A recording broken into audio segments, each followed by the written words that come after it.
Hi guys, and welcome to this month's training session, which is to do with communicating via radios. Should be a fairly easy session for you guys. This is the main method that we use to communicate in the ambulance service, and with a bit of practice they're fairly easy to use. So we'll just get you started. So this is some of the things that we're going to be covering today.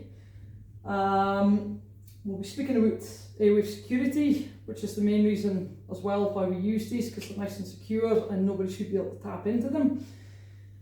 We'll speak about simple things that you should already know by now, which is turning the radios on and off. Your call sign, which you guys should be trying to get yourselves familiar with. I appreciate it's a little bit more difficult on the aisles. We'll be having a little discussion on what each of the buttons do, on sending a call, receiving a call, what effective communication is in the radio, because we don't want to be dilly-dallying or wasting time in it. We'll speak about the danger button up at the top, and then finally we'll finish on charging the battery, so it shouldn't be too long a session. First thing I'm going to speak about is airwave security. So we use these because they run on a secure network. The reason for this is not just to avoid things like Shetland rumour mill, it is to prevent stuff like terrorist attacks as well. If you guys make sure that these are kept safe, the system works, because airwave is an encrypted service, so it means that anybody who's got one of those old ham radios or anything like that can't just tap into it. We use these, the fire service use these, and also the police as well. And in certain circumstances we can all communicate with each other, such as major incidents, RTCs, things like that. However, there is a risk with these if they fall into the wrong hands. Now, as I mentioned previously as well, it's not just a local risk, so somebody locally gets a hold of one of these and they can then listen into what communications go on between ourselves, the hospital control, which would be a major breach in patient confidentiality. As I say, the reality is there are terrorist groups that exist, and if a member of that group gets a hold of one of these and then they can figure out what communication we're having, particularly between ourselves and control, it could lead to a lot of damage within the service. So it's up to us to make sure that these stay secure in our own hands as well. Two ways that we do that. First of all, whenever you turn them on, you'll be required to enter a PIN code. Keep this code to yourselves. I appreciate that a lot of ambulances keep the code securely inside them as well, in case you forget. Enter the code in wrong 3 times and you will be locked out. Please don't do this, it's a little bit of a nightmare. The second way that we protect these radios is making sure that they're kept locked away in the safe when they're not on our person. So what you guys should be doing is, so they should be securely locked away. Take them out, second you guys get a job, take them out, replace the battery if it's the first job you've got, and immediately secure them to your person so they're not going to end up anywhere they shouldn't do.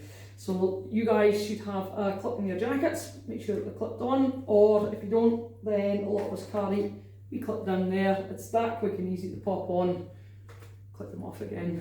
When you guys have finished your job, pop them back in the safe again, and that way it makes sure that these radios are kept in the right hands.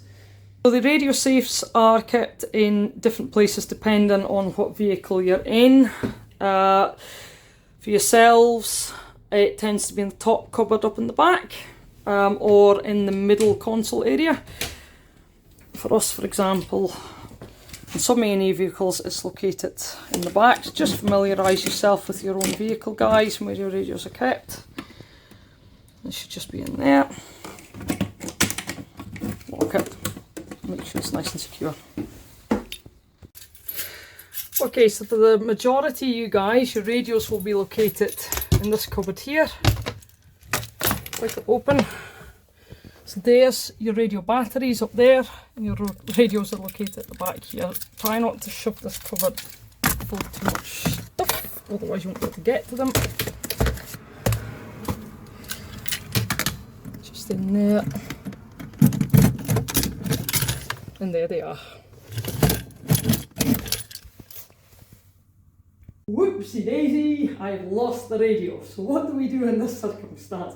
Guys, it happens. The number of times, say particularly for ourselves, where we've been out to a job where it's been quite tricky to get in and out of, where we take just quickly whack the radio off of our belts, or maybe it's gotten caught and it's fallen off. It happens. Number one thing, dinna panic. It's bad, don't get me wrong. We do not want to lose these under any circumstance, but don't panic. There is ways that we can kill them remotely and things if this is the case. First thing to do is say, don't panic, try and find it. If it is truly lost, contact control straight away. If you've looked everywhere in your pockets, and they usually end up in the kit bags for some reason, there's been circumstances where we've actually returned to the scene and just found it been lying there. A lot of the times the families will actually pick them up. But if they are truly lost, contact control the second that you realise that they're lost. What control will do is they can remotely stun them. They're quite clever that way. And that way there is no communication that can go through them. It's also advisable to contact the area service manager or the team leader here as well. And what will happen is that if the radio is determined gone for good, we can actually properly kill them remotely as well, so that radio it'll just be a shell. But it's very, very important to report this straight away. If they're stunned, they can be unstunned quite easily. If they're killed, that's it. That's the radio is completely useless after that. So, but as I say, try and stop the communication the second you can. Turning the radios on and off. So it's really, really easy. I'm going to zoom in and show you guys just how to do that right now. Okay guys, so we have the radio here. And in order to turn it on, I am looking for this button up on the top here. So what I'm going to do is I'm just going to push and hold. Eventually come in, and then it'll come up with that first screen, which is enter pin. So in order to enter the pin, I'm going to use these buttons down here just by clicking them. Obviously I'm not going to show you what the pin is, so look away for a minute. Look back. I've entered the pin. See if I've done it correctly, and then bang. Again, just clicking the green button to get in, and that is me. So turning it off is just pretty much the opposite. Push and hold the on-off button up at the side. Keep pushing. That's it off. Job done. And here we go, OMG and whoopsie daisy, I have locked myself out. What do we do? Don't do this. It's a little bit, it's quite annoying when this happens. The main thing is stop this, to try and stop yourself before this happens. So if you've put the radio code in wrong twice, stop. And either contact one of your colleagues that is quite confident with the radios, or just stop and contact team leader, ASM, myself, whoever, and we'll come in and put it in correctly. So what will happen is that if you have locked yourself out, obviously contact ASM or team leader. We'll need to get a hold of the airwave radio team, who will to come up and unlock them. As I say, it's a little bit tricky once they've actually locked themselves. They can be unlocked, but you need the right people to be able to do it as well. I think one of the main ways that crews tend to lock the radios is when it asks them for the code, they keep pushing the green button, which is the enter the code button. So they'll enter in the wrong code, they'll push the green button, it'll come up with code failed, and then we'll push it again to try and clear that. So don't do that. Wait, calm yourselves, because otherwise you're going to get yourself locked out. call sign and the radio numbers. So we use call signs to call people. They're like a phone number. You guys don't need to concern yourselves with that because you're only using the green and the red button to send a call to control. It's more important for us to know what your call sign is. So on here we've got our ambulance 5145. You can see the numbers up here. Again, I'll cut in a moment so you guys can see it properly. Your call sign will end in either 0 or 5, and your radios, depending on what your call sign is, your radio numbers will be 2 numbers up from this. So this is 5145, so I know the radio numbers will be 5146 and 5147. This is important for us to know primarily, really more as you guys, because that's our own little phone numbers that we will use. So if I wanted to contact this A&E crew, I would punch in the numbers 5145, I would send it, and that would be like me sending a phone call to them, which you guys obviously won't be doing. This is more important for you guys if you want to use the correct radio speak. So for yourselves, when you pick up the phone or the radio to control, you should be responding with, say your call sign is 4110 and you're from Unst, you would control the radio, say Northam to 4110, are you receiving, over. You'd be expected to say, yes, 4110 to control, pass your message over. That way we know we're speaking to the right person, because every now and again, we're human, we'll punch in the numbers wrong. I might want to speak to 5145 and actually I've punched in the wrong number. I've put in 5155 for example. So I will know when I send that, if they pick up and say, this is Aberdeen 5155 receiving, pass your message over, I know before I pass on any details I've got it wrong. I'll say, oh yes, 4110 to 5155, my apologies, I've contacted you in error, over, and that's it, done. So it's really important that you answer your radios correctly, because that confirms to us we're speaking to the right person before we've passed on any, confidential information, for example. I appreciate a lot of you guys, and because you're not overly familiar with the call sign, it may be, and I know a lot of you guys do, more beneficial for you just to say, yell ambulance receiving, yes, Unst ambulance receiving. Again, we appreciate this as well because your ambulances swap and change. If you can use your call sign as well to confirm that we've phoned the right person, great. If not, at least answer with what island that you're from. As you can see, there's a lot of buttons on one of these things. It is impossible to memorise what every single one does, which is why your vehicles will all have this guide sheet in it. You guys will go over the main ones that you guys will be using, but basically it's the green button, the red button, and push the talk up at the side. You do have the navi knob up at the top as well, which controls how loud it is. We've already discussed how to turn it on and off, and God forbid we'll also have a little discussion about what the big button up at the top is. Okay, so now that the radio's on, what sort of things can we see?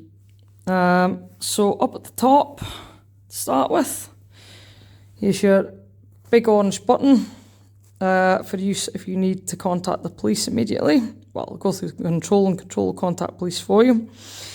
Here up at the top is what we call the navi knob button. Main thing for you guys is this will actually alter the speaker volume. So if you can't hear control, chances are it's because the volume's down. So just turn this up at the top,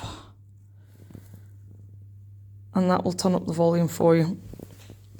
On the front here, so I am an ambulance call sign 4110. So my radios are 4111 and 4112. At the side here, I've got my talk group number, which is talk group 7.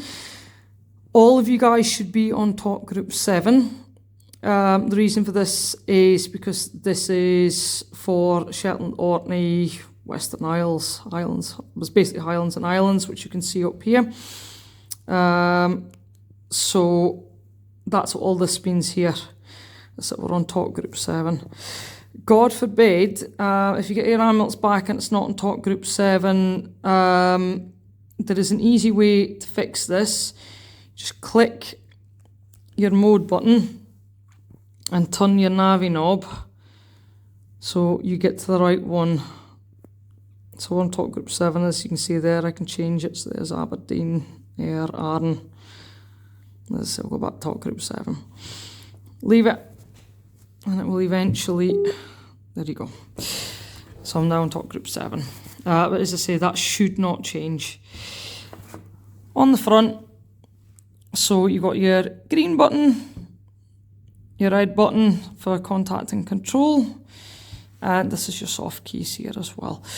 I spoke about using soft keys. I think the main one for you guys to use would be this one down here, which is your lock button. So if you push and hold that, you can see up in the corner, right there, it comes up with a little key, which means it's locked, and that means that I can't push any of these buttons in error. If you suddenly find that you're sitting there thinking, why is this radio not working? It might be that it's locked. So just push and hold, and that unlocks it. For these radios as well, this is your push to talk button here. That's all there really is to it. And here is the front terminal. So again, you have got your call sign. So they'll be preceded by these numbers here, so 755. And a call sign is the last 4 digits. So we are in 4110 here. So radios will be 4111 and 4112. Again, we've got our talk group, which is 7, so I'm on the right talk group. To contact control, this is my green button here, or if I need an urgent call back, red button there. You shouldn't need to lock this at all, so that's these. You guys really won't be using at all. And then to speak, we've got, it's a little bit tricky to get in and out. So this is your push to talk button at the side here. Just again, you just push and hold, well, click to receive it, to link you guys to control, push and hold to talk. Click it in when you're finished using it, keep it nice and neat. You guys will mainly be using the green button to send off a call to control. This will flag up on control system in Inverness that you want to speak to them, and they will then radio you for you to pick up and speak to them. Don't keep repeatedly pushing this. Control are exceptionally busy. So they're Inverness. They are control of Shetland, Orkney, Inverness. Trust me, Inverness is very, very busy. So don't keep repeatedly pushing the green button when you don't get a response for them immediately. They will get back to you. It might just take a couple of minutes. And if you've only pushed the green button because you just need to tell them, hi control, that's us arrived on scene, or hi control, just to make you aware we're getting onto the ferry now, you are not priority. They're dealing with all manner of things. If you are lucky enough to get a placement to go and actually watch how they work in the control centre in Inverness, I would take it because it's fascinating. But they will understandably get very, very hacked off if you keep pestering them, pushing that green button again and again and again, so don't do it. The red button, what happens is, so control have a list of callbacks that they need to respond to. And if you push and hold the red button, you go to the top of that list, because that means something bad, something really urgent is happening. They will aim to get back to you fairly quickly if you push and hold the red button.